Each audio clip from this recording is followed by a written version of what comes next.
Allô? Oui, allô? Allô? Oui? Allô, j'écoute. Je vous écoute. Service avant culture.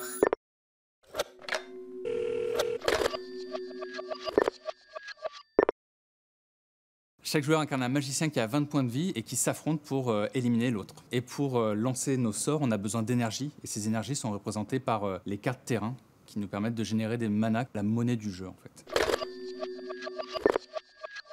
En effet, il faut préparer son paquet de cartes qu'on appelle un deck qui est constitué de minimum 60 cartes. Il faut bien le préparer pour avoir un deck équilibré pour être plus performant dans l'affrontement.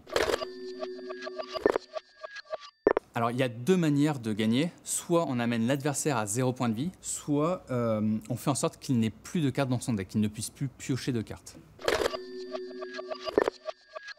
Alors pour compléter son jeu, c'est simple, on va acheter des boosters qui ont 12 à 15 cartes environ selon les éditions. Étoffer sa collection, ça permet d'améliorer son deck pour trouver de meilleures combinaisons et créer la surprise chez son adversaire.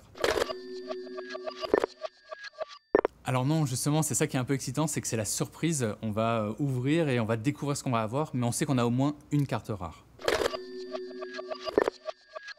Alors ça peut durer environ 15 minutes jusqu'à 1 heure de jeu.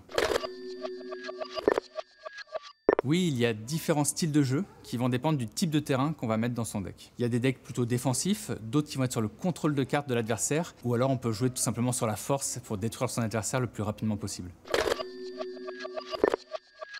Sur une carte, il va y avoir le nom de la carte, son type de carte, donc créature, éphémère, etc. Son coût en mana. Si c'est une créature, il peut y avoir son attaque et sa défense, et ensuite ses capacités. Le jeu existe depuis quand même déjà 30 ans, donc il y a plus de 20 000 cartes qui existent, donc de quoi faire une très grosse collection. Exactement comme tout jeu de cartes à collectionner, il y a des cartes qui peuvent valoir plusieurs milliers d'euros, comme le Lotus Noir, qui est une des cartes les plus anciennes. Je vous invite à découvrir Magic ou compléter votre deck en venant en magasin ou sur cultura.com.